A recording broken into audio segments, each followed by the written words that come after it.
আসসালামু আলাইকুম বন্ধুরা। অনেকজনে বলে যে গাছে কাঁঠাল ঠোঁটে তেল বলে না, তার মানে এই যে বুঝতেন তো, এই যে কাঁঠাল, গাছে কাঁঠাল ঠোঁটে তেল, কিন্তু গাছটা তো আরেকজনকার। এই গাছ দেখে যদি আমি আশা করি তাহলে কি হবে? ঠোঁটে তেল দিলে হবে?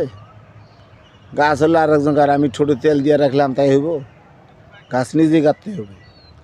তো এই জন্য বলছি যে মানুষের ভিডিও দেখে আপনি আশপাশ করবেন না, নিজের ভিডিও ঠিক করবেন, নিজের ভিডিও কোয়ালিটি করবেন, সুন্দর করবেন, দেখবেন আপনার ভিডিও তো ভিউ হবে।